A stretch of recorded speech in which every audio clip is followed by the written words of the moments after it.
Aha. Setting the public. Bum, bum, bum, bum. Insert theme music here. Theme song playing that we own the rights to. Theme song, theme song. So, as is the current experiment, hello Adrian. We're going to buffer a bit, so to speak, to build an initial audience before we start talking. We started a little late, but that's fine. We had numerous water accidents. Spillage. Almost hit my computer, then almost hit the roof. It's fun. Today, okay, then, you know, as we're prepping, today we're in Totoro shirts. Totoro. Not necessarily directly related to the topic. It's funny, we do not own any gaming themed shirts for some reason. Like tabletop games. Not that they're common, to be fair. We haven't really found stuff we want. Yeah. And yes, Serum, it's a different angle. So hello, we're featuring a different part of the mess, although we have hidden some of the mess. And then look, we're slowly going to rotate around. It's my quarantine pass behind us. Essential in these difficult times. Who else is there? So we have Aina, hi. We have Urim, hello. I have no idea if anyone on YouTube yet. So if you're watching on YouTube, please say hi so that we can see you're there. What else? But today's gonna be interesting. Today's topic was contributed by Brian, which is the top 5 board games to introduce people to board gaming. Verbatim. Yes. Or, you know, basically our favorite gateway games, I guess is another way of saying it, using less characters. We're trying to figure out, like, do we want to come up with a single top 5 or whatnot? In the end, we made our own lists. Yeah, we made each of us has a top 5, but then we have common elements across the 2 top 5 videos, top 5 lists. So that's what we're going to talk about today. Hey, Carlo. Waving. And then Caverna is not a gateway game. But thank you for your contribution, Yurem. And we will touch on what we mean by this in a bit. We should have had a caption for what do we mean by these games. Okay. Hi, Mai. Welcome. Should we start? I don't know, or maybe one more minute, because we started at like 9:02, so I guess we could start at 9:07. 5 minutes. It's a 5-minute warm up. Y. I are tired. W. As always, we have our happy little troop guy. Every time we hit 10, troop guy will dance and come into view. Hey, Angelo. That is a strange comment. Baka malason ako dito? Why? Is that a missend, Angelo? Did you send it to the wrong area? David's on YouTube. Hello, David. Hey, David. Welcome. Okay, so the third member of the group. Yes, Tube Guy, I guess, is the third member of the group. And we officially can start. All right. So, this is Toby. And this is Rocky. And if it's your first time here, welcome to Baduy Pride, our little space on the internet where we talk about anything we want.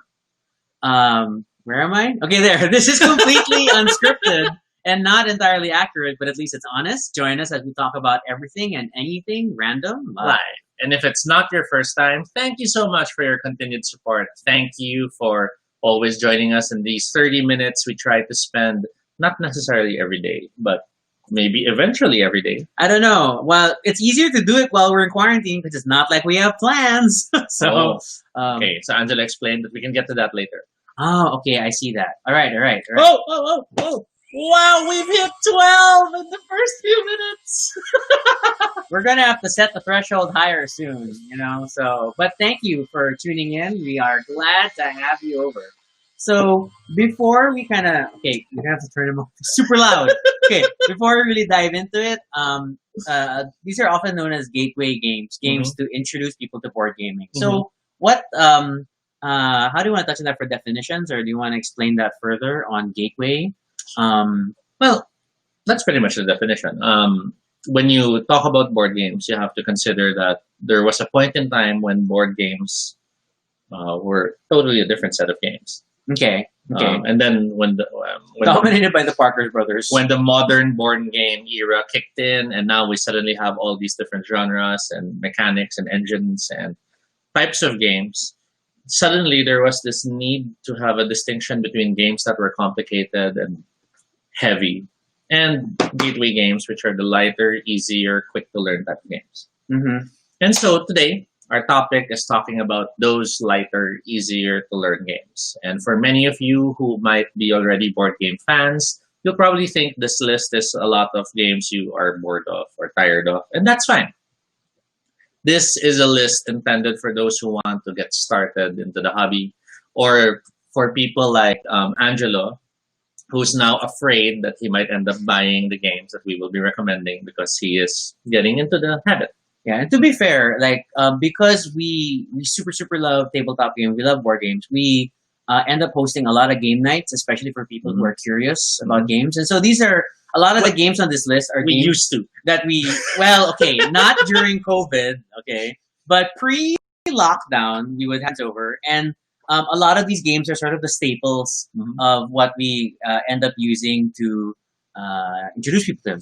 Carlo asks, are card games included? Yes. So board games is a broad term now, because technically there are a lot of board games that don't have boards, like Officially, the tile laying games or card games. So tabletop games There you go. really is a nice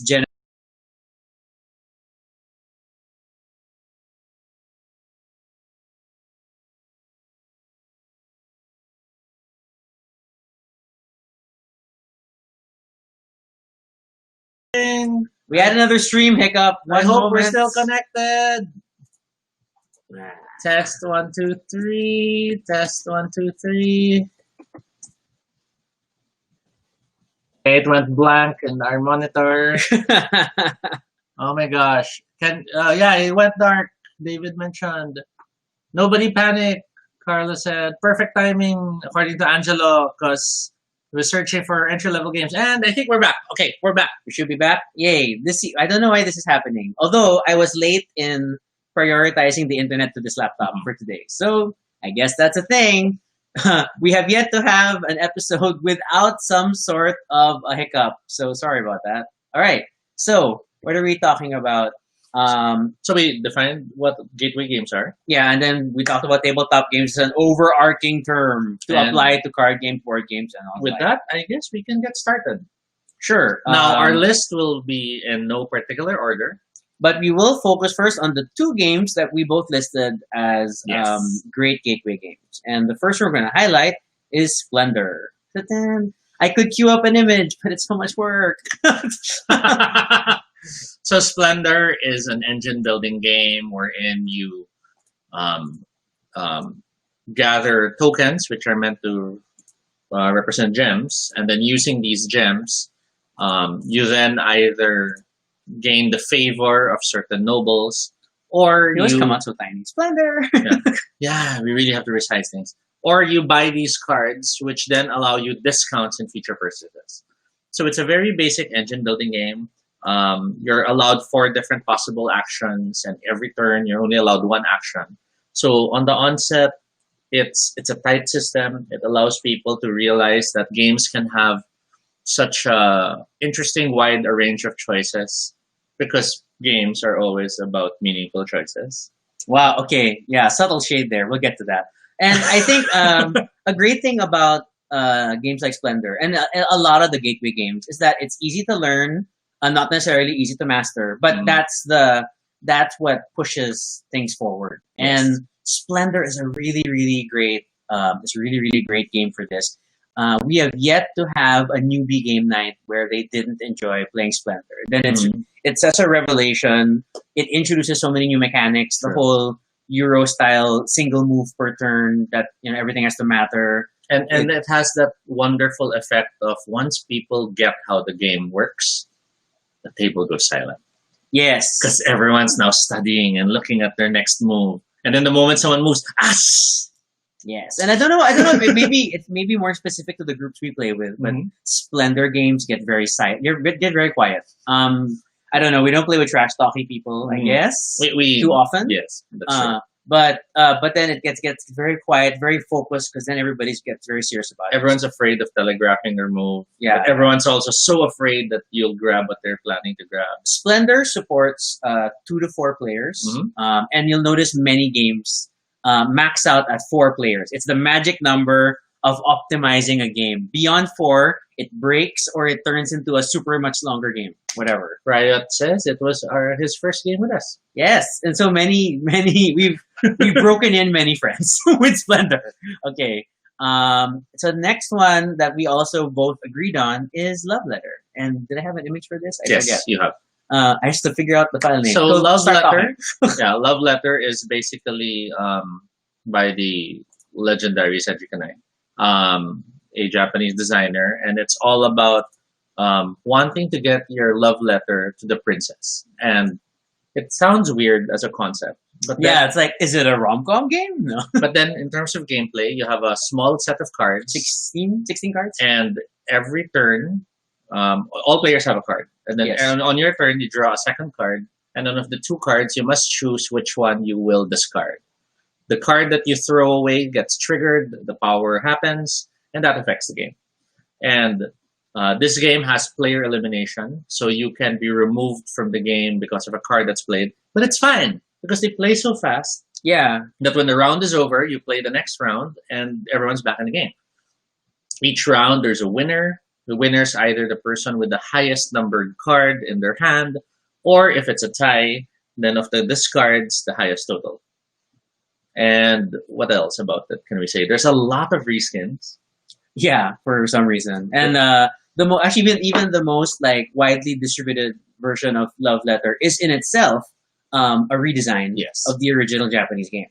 Yes. Um, For those who might be in the romantic side, there is a wedding edition version of the game. With I don't the know. pretty I don't know if white it's, box. I don't know if it's until now. yeah, I But- don't know. It's not probably not as easy to find. But you used to be able to write to them and tell them you're getting married and order from them a set that's designed for your wedding. Again, it maxes out at 4 players, but it's amazing how much game, figuratively speaking, there is in this 16 card piece. And it's one of the most portable games to bring Mhm. around.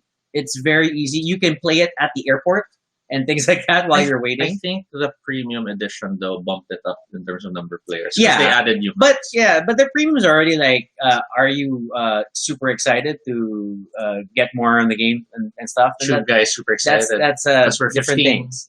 We're approaching Quick 20. moment before we go on because there's some fun comments. So we have Gino highlighting his best experience with Splendors when he teaches the non-gamer and they totally obliterate everyone else. Yes, Splendor is tight enough that new players can win. Yes. And because the balance is so delicate and it's amazing, but you don't feel like you win out of sheer luck. You have a plan in mind. Carlo, what do you mean by first? Which was your first purchase, Love Letter or Splendor? So we can touch on that in a bit. And then I appreciate everybody highlighting that yes, we have literally gatewayed people with Splendor and Love Letter. So now the list starts to diverge. So I guess we'll talk about one of Toby's choices, which was also mentioned in the comments, which is Catan. Catan. Catan used to be Settlers of Catan, now Yes. formally branded just as Catan. Now, Catan is one of those games that's divisive for others because Mm. many hate it because it's a lot of wasted time. There's a random factor to this. Yes. Thus far, all the games have been very strategic. You control all your actions. Catan has a big random factor. But for me, it has to be a gateway game because it's a classic. You need to experience the classics to really appreciate board games if you're getting into the hobby. Second, the random engine, which is basically you roll the dice to see if your resources are produced. I hate random games because I'm really bad when it comes to luck. You're gonna have to move closer. But I like the fact that for new players, the randomness works because they don't feel like they have to plan too much. That's true. They just roll and then, I get resources. And that initial joy is enough for the experience to be meaningful for them. And then once they start realizing they have so much resources, that's when they can move to the next step, which is spending them to build stuff. In hindsight now, like randomness, then I would have liked Machikoro somewhere in this list, but no, Machikoro is not in this list. Yes. So that's you and Catan. Yes. Okay, then Yeah, just to finish, Oh, Catan sorry. also has a lot of different expansions and versions now. With the most recent one being Star Wars. Yes, there's a Star Wars reskin. And then we have the weird ones like the Crop Trust version, which we haven't played, but it's like wait, it ties to the seed bank. I misunderstood. I misremembered. It's Star Trek that has Catan because Star Wars is Carcassonne. No, there is a. Oh, you're right. Okay. Star Trek Catan. Yeah. Okay, Your we choice. stand corrected. Then one of my choices, which is a little different, is going to be Tokaido, which I super love, and I couldn't prep a photo. Oh my gosh! But Tokaido is jokingly we call the Filipino tourist game because you are about having the best experience as you travel down the Tokaido Road. Yes. I like the game because it's elegant. It's again easy to learn. It's relatable in the sense that what are the things you have to do in Tokaido? You have to eat good food. You have to take pictures. You have to collect souvenirs and bathe with the monkey. And hope you get a monkey. And it sounds strange this way, but it totally makes sense. And there's buying.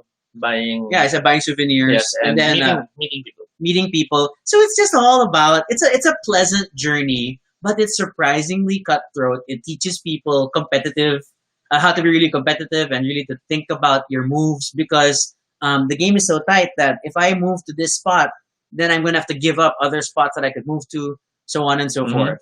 And of course, I love the game so much that the collector's edition is a beautiful version of the game, which is hard to find now. I'm sorry. It's terrifyingly expensive. But it wasn't when I got it. So because it has miniatures that improve the game experience. And all the expansions that add so many other elements. Yes. From the cherry blossoms to the legendary items and what was it called? Matsuri.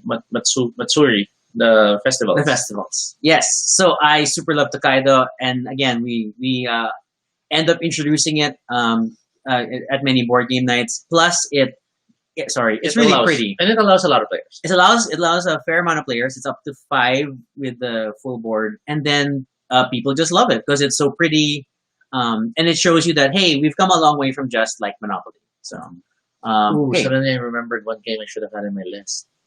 Anyway, that's okay. I'll just mention it later. Toby's next one was a surprise, but I get it. It was Fluxx. So Fluxx is the game that you can teach people.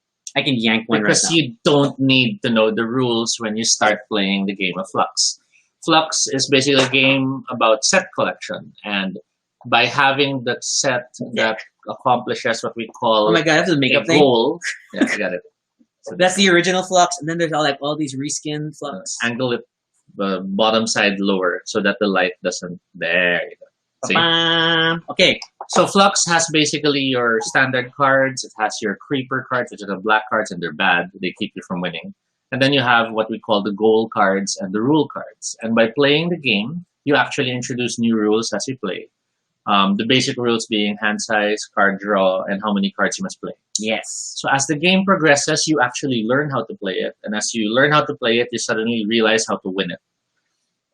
Games are randomly fast or short, depending on how things are going. But I think the newer editions have been designed to play faster. Yeah. And then I like, but to be fair, and I also love Fluxx. Fluxx it's an easy interim game when you're between heavier games. Fluxx slides in very quickly, and that's always fun. 15, almost 20. Wow. So let's take a moment for comments. Yes. Angela says, I remember someone who bought Catan as their first game, then Gloomhaven as their second. That is an escalation. That is an awesome escalation. But hey, once you're in the hobby, then you just jump into it. My highlights, of course, that yes, buying pasalubong. That Tokaido is all about souvenirs and all purchasing. It's just kind of fun. Yes. Gino stresses now, Tokaido is one of the first games to got me into hobby, most Zen competitive game. This is slowly being, you can't see the full comment, slowly being replaced by Parks, though. Have you tried? Have not played Parks. Yeah. Admittedly, we try to avoid buying games that are similar to other games you already have. So, yeah. Or at least not buying them at full price. Okay. Yes. Kenneth has a question. Any specific Fluxx edition you guys like? Oh, that's hard. I think in terms of like Oz. Oz stands out as like, wow, that was a great balance, great theming, Mhm. and it's super super fun. The Doctor Who Fluxx set is also fun Yes. and borrows mechanics from Oz, I think. And then personally, I have a bunch of Star Trek Fluxes. For the And, different and those are editions. fun because it's nice mixing them. Yeah. The Star Trek ones have if you get the bridge expansion, then it's easier to work together. There are some really shallow ones, like Adventure Time Flux was made for kids, so And it's Monty really quick. Python, of course. Urim states it. I love Quest for the Grail Monty Python, but it's a hard Flux to play if people do not know Monty Python. You must know the songs, you must know the show, and not just the movie. All these things. So yeah. So we go back to the list. What's my next one? We did Flux, so it's me, and I think where's that? What do I want to highlight next?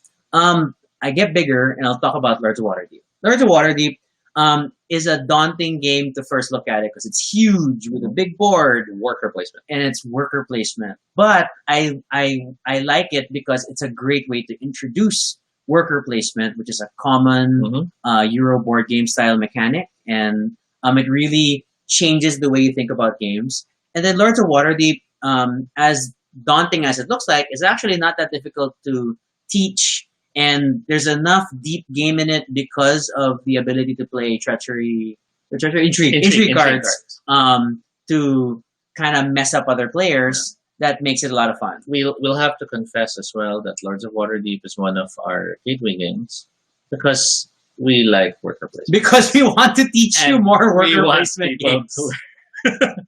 But yeah, Lords of Waterdeep. It's also great because given the theme, it's not hard for new players to imagine, oh, this orange cube is a fighter. Oh, this Black thing is a rogue and so stuff. when I need 5 black cubes, I need more rogues to help me in this mission. And then So- I don't know if enough people appreciate that Lords of Waterdeep is a D&D IP game. So a lot of people know D&D vaguely because of its media references these days. But this is a game that's set in that universe, and it helps build that intrigue. Yes. And then weird comment from Gina, which is, if they made an Aeon's End reskin of Flux, do they call it Aeon Flux? Wow. Yeah, that's a bad pun. Okay, so, but I had to bring it up just for the sake of True pointing guy it out. stares at you with shame. in his Judgment. eyes. But Two Guys 16, almost at 20. Okay, then what was your last one? Oh, of course. So my last on the list, is that my last already? I'm not sure. Splendor, Love Letter, Fluxx, Catan, and yes. That's Okay. my last on the list. So my last one on the list is Carcassonne, another classic game, but it's on my list because I wanted a different spread of different game types, from set collection to a game that focused on random mechanics, and then later it's resource purchasing, to a game that was all about engine building. So with Carcassonne, it's now tile laying. And you have a bag of tiles, you draw one at the start of your turn, and then you place it. And then you have these small people called meeples, and you have to decide if you will place a meeple on the tile you just played. Meeples is trademark. And by going through the sequence, you either earn points whenever you complete features, or, which Rocky always attacks my strategies, you play the long game and you map out farmers who will only earn at the end of the game. Carcassonne is amazingly in-depth with so many possible expansions that interlock systems, but we have never had players struggle to learn it. That's Because true. it's so easy to see it. There's a and reason grab why it. it's a classic. Yes. Carcassonne also is like very integral to Toby and I first getting together, Mhm. and many long nights of me refusing to end the night without winning. Again! So, but yeah, no, I super love Carcassonne too. I thought about it as one of my gateway lists. I knew Toby was gonna bring it up Mhm. because it's just a key thing. Just playing the base game and then adding one expansion totally changes the game amazingly. And if you can only afford one other expansion other than the base game, I will have to choose between two. If you just want to play and have fun, then go for the expansion, which normally includes the river. Oh, I thought you were gonna say traders and builders, and no, it does not include the river. The river's with the base game. Okay. The river 2 was an expansion. No, it's in a separate box. Oh, yeah, you're right. If you want a more competitive game, Princess and Dragon. The dragon is the destroyer of dreams. Plus, you have a giant wooden dragon meeple, which is always fun. Yes. Urim highlights the true rule of board gaming with us, which is the goal of the game is to defeat Toby. It's true. No. It becomes the goal that everybody tries to defeat Toby. You just realize how tough that is sometimes when you have like a 4-player game and 3 of them are just blocking your moves. And yet, most of the time, Toby's still gonna win. No, that's not true. The final game Yes. on my list, because same thing, I wanted to do a diversity of flavors, is Forbidden Island, because I wanted something cooperative. Forbidden Island was made by Matthew Luck, which is the same guy who did a bunch of the other Forbidden games. There's Mhm. Forbidden Desert, Forbidden Sky. But he originally also worked on Pandemic. And Yes. Pandemic, beyond being timely for this period, Pandemic, I thought about it. Should it be Pandemic or should it be Forbidden Island? Mhm. Pandemic can be a little daunting Yes. as a cooperative game And experience. painful. And brutally painful. Forbidden Island still has some of that pain, but the way that it's presented is a lot lighter Yes. and a lot more whimsical, a lot more family friendly. So I would go with that as the easier one to bridge into. It also is more visually fun. Yes. Because you see the island shrinking, you see the treasures. The treasures you can are grab. these awesome little statues, and then I guess beyond that, because I love the fact that there are cooperative board games. Mm-mm. It's a thing. It's a revelation that there are games that are not just about defeating the other players and trying Yes. to win. You are trying to win together. And it's a joy seeing new people into the hobby suddenly realizing what there could be games like that. Yeah, I felt that way when I first played Pandemic. Like, oh my god, there's a way to play together. And this designer has done so many games in this vein, and they're all slightly different. There are many flavors of Pandemic, while we talk about it. But personally, I love the fact that he made a Thunderbirds game that is still cooperative and based around this, but celebrates Yes. the adventures of the Thunderbirds. And then I'm going to have to go and explain who they are. But look them up, the Thunderbirds. But yeah, so of all the map games that have been done from cooperative, I would focus on Forbidden Island. Angela's asking what are other good gateway co-op games. I'm still going to recommend this line. Like this, the everything made by Matthew Luck is a good That's true. entry for cooperative games. I would suggest though, if you have people who are more used to card games, Legendary deck building. either the base Marvel Legendary set or the Legendary Encounters Alien set, Yeah. because the way they work in encouraging cooperative play is amazing.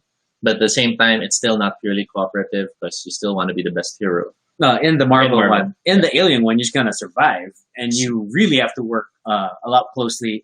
So yeah, and then introduce another interesting game mechanic, which is deck building, which is a whole subset. Mm-hmm. Oh my god! Today we were just reeled by the fact that there is a Japanese RPG that uses deck building as a primary mechanic. Yes. That sentence may not make sense to most of you, but we are very excited by this concept that someone incorporated rules like that into a game. So a few more comments. We have Water is rising, from Carlo. which is the ominous warning that happens in Forbidden Island. Yes. Which is right up there with storm picks up and sun beats down in Forbidden and Desert. lightning strikes. Yeah. So oh my god, it's so much story. And then Ina says likes Munchkin as an intro game. Yeah, and that's always it's definitely easier to get into compared to others. It was a candidate. Like I was like, should Munchkin be here? I think that it's just that it kind of drags sometimes. Mhm. It gets really long and it gets a little complicated as people are countering stuff. And Ina also celebrates Aliens Forever. We have had many great Alien Legendary Encounter games. So gosh, still our favorite. My highlight, Smash Up. Smash Up is a lot of fun. Smash Up, I thought, would be my answer to, I don't want to buy Magic the Gathering cards anymore. Mhm. It's such an expensive hobby. I want a game with a finite number of cards. I thought that was Smash Up. This was a lie. They kept releasing expansions. I have too many cards now, but Smash Up is great. Smash Up is great. Smash Up basically has different factions, and you choose two factions and you smash them together as your team that plays in the game. You have different locations that you try to win by hitting the breakpoint and being the one with the highest power of that location generally. Sometimes the rules change. But yeah, with every expansion, we've had different other factions possible, including basketball players, geeks, Sheep. tornadoes, which are separate from sharks, so you can have a sharknado. Because tornadoes are merely a shark delivery system. Yes, and stuff like that. So Smash Up's a cool idea as well. I don't choose Munchkin as a gateway only because I'm always worried of the new player feeling like napag-iinitan siya. Yeah, that's the problem with Yeah. Munchkin. Because you know how in every Munchkin game, People will pile on. you whoever's all lead. get to level 9, it delays toward the end, and then it's critical mass that someone is going to lose because everybody gangs up on him, and then the next player who is about to win will win because everybody used their cards on that previous player, Mhm. whose name was Toby. So No, it is one I'm the one you all gang up with. exactly. It was one of the games where you will most likely see people ganging up on Toby. Munchkin, it's always like, don't let Toby win. Yeah. So, We are almost out of time, so let's. Well, there's Shadows over Camelot, which Pryor has brought up. Shadows over Camelot may not be a gateway game, but it is a great game. It's a good follow-up once people are in the hang of the game, yeah, it starts cooperative. but Um, it introduces the possibility of a traitor. Yes, and it turns the whole bluffing games on their head, and we as a like a midway moderate game, we super love bringing in Shadows over Camelot. We don't play it enough, I swear. Gina says, for Forbidden Island Desert Pandemic, best games are when we get to win with a hair's breadth of the game beating us, as in last card Hail Mary pass moment, so satisfying. That is super true. That is the highlight of playing these cooperative games. And once you are into Pandemic, then we get to later recommend, oh my god, you have to play Pandemic Legacy, at least Season 1. Yes. Although I'm looking at reviews now, Season 0 is sounding like fun if you've never played Pandemic. Yes. So, but yes, Legacy is a whole different world. We could spend the whole episode talking about Legacy games. Urim, of Hint. course, says, Through the ages. okay, Urim, that is a gateway game for you. Okay, not for everyone else. Through the Ages is if you play the computer game Civilization, Through the Ages is like that. Closer to Civ 1 than any of the others. Experienced players will average 30 minutes per player for the game. So a Yes. 4-player game is 2 hours. Minimum. But we love Through the Ages. We do, but it's not quite a gateway game for everyone. And Aina has finally mentioned the game I was thinking of that I should have added, Dixit. I thought about Dixit too. Dixit is beautiful, and there's like a gazillion expansions behind me somewhere here. It's called a storytelling game, but it's not quite a storytelling game. But it's really talking about how well the group knows how each other thinks, Yes. and using beautiful cards. I work with a lot of creatives, and bringing Dixit to the table is a delight. Everybody loves Dixit because it's pretty. I'm gonna grab the boxes for a bit. Okay. Talk about Dixit. Angelo mentions, how about Azul? Many called Azul the Splendor killer. Oh, our timer is starting to ring. That means we'll have to wrap up. Yeah, but just as examples, I mean, look at art like this and art like this. Dixit is beautiful. Okay. But yeah, Angelo, Azul is a good game if you're not getting Splendor, or if you have to choose between the two, then Azul is not so bad as a. To as be an fair, option. okay, then there's like 3 games in that same vein. I don't necessarily like the term Splendor Killer or Yes, whatever killer, agreed. but either Splendor, Azul, or Century Spice Road. Mhm. They are similar but slightly different flavors. Yes. Splendor has is a tight system, and then it's the comfort of the poker chip pieces. The way- It's great. Mhm. Yes. Azul gives you that mahjong feeling because of the tiles in the bag. It makes a beautiful sound. And then, of course, Century Spice Road goes back to wooden components, but it's a nice flavor of game. So I super appreciate. I think the main reason I Spice. wouldn't choose Azul as a gateway game because the scoring system is complicated. That's the one thing. And for new players, that'll be what's gonna happen? Whereas in Splendor, if the card has a number, then that's your score. And if you reach 15, the game is ending. So yeah, people are now highlighting that the time is really short, but we're still new at this, and we want to make sure that everybody stays focused and nobody watches 30-minute videos when they're done. Yes. But then, right, it says 45 minutes. Maybe we'll get there if we first build up our viewer count to higher numbers. Yes. Okay. So for now, Tube Guy is unhappy that he wasn't able to dance a second time. Yeah, but he still danced, so that's credit for that.